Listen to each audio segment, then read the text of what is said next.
I'll sign a historic executive order to ban men from competing in women's sports. It's about time. My administration will not stand by and watch men beat and batter female athletes. From now on, women's sports will be only for women. Good evening, America. My name is Alyssa Flores, and today we are covering one of the executive orders Donald Trump has passed so early into his presidency. February 5th, 2025, Donald Trump signed an executive order called Keeping Men Out of Women's Sports. This order aims to keep transgender women out of women's sports due to the unfairness and athletic advantage, and to move towards fairness for women's rights, although critics claim this marginalizes an already vulnerable and small group. Before we dive into the societal and economic implications, let's hear from some of the athletes on the front lines of this debate. My name is Jasmine Favela, and I'm today's interviewer. Today I'm here with collegiate athlete Anthony Tamai from Westcliff University. What are your opinions on transgender women being in women's sports? I just don't think it's fair for men to transform into women and then just get the severe advantage to win their sport. As a wrestler, how does this apply? I feel like men are just genetically stronger, and women would need to put in way more work to get just as strong as a guy. And yeah. We're here with Jennifer Favela, an All-American. What is your opinion on transgender women in women's sports? I think it's definitely unfair because girls work super hard and men are just genetically stronger, so it's unfair stepping on the line, and yeah. As a wrestler, how does that affect you? So for instance, when a lot of us girls wrestle with boys in our room, and they really help us get better because they're really fast and stronger than us. And in the room, I think it's something we're allowed to put up with, but I mean, competing is a whole different story that pose a big unadvantage to us.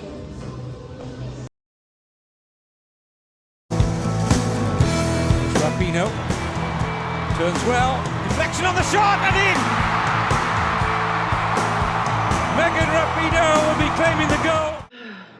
We are here with Megan Rapinoe, an American soccer player. Megan, you were one of the athletes who signed a letter to the NCAA urging them to allow transgender women in women's sports. Can you tell us why you felt so strongly about this issue?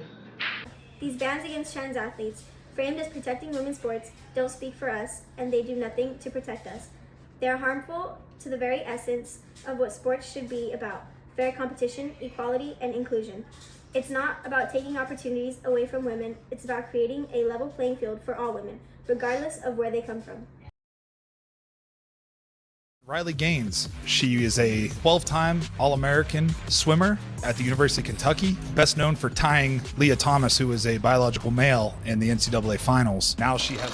NCAA athlete Riley Gaines. Riley, you famously tied for 5th place with transgender swimmer Leah Thomas. What message do you think this executive order sends? For the past 4 years, women have been begging for equal opportunities to compete and succeed, only to be ignored. A president who recognizes and celebrates women for our accomplishments is long overdue. Restoring athletic accolades to their rightful owners is a crucial step towards reinstating accountability, integrity, and common sense, one that I wholeheartedly support. Thank you to our interviewers for working hard. We have to come back to base and say that this order does not just impact sports, it could shake up the economy. While allowing trans women in women's sports is not banned outright by the executive order, schools and athletic programs that defy the order risk losing federal funding and potentially leading to staff layoffs and program cuts. On the corporate side, brands have championed for transgender inclusion in sports could see financial consequences, with conservative consumers shifting their loyalty to alternative companies that support the executive order. This controversy has even impacted the advertising industry as major companies rethink endorsement deals and sponsorship agreements with athletes that are caught in the crosshairs of this debate, primarily trans athletes. With the public opinion shifting in the last 3 years, up to 70% of Americans now favor sex-based competitions, so some companies may have to rethink their marketing strategies. Go. Anyone could be a champion. Corporate call. We're going in a different direction.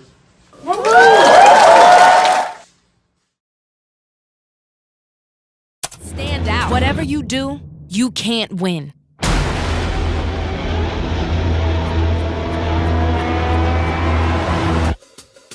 So win.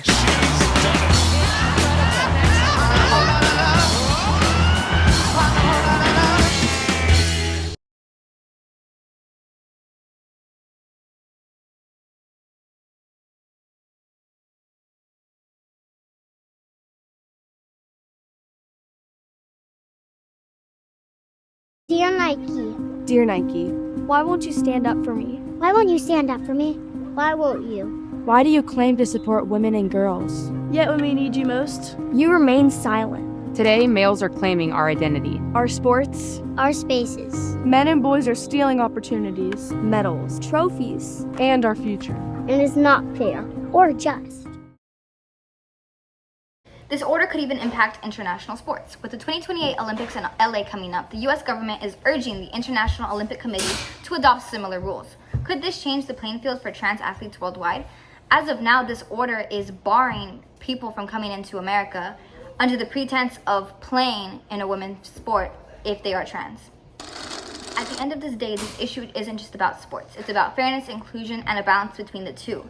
The battle for women's athletics is at a turning point, and where we go from here could redefine the future of competitive sports. Stay with us as this story unfolds.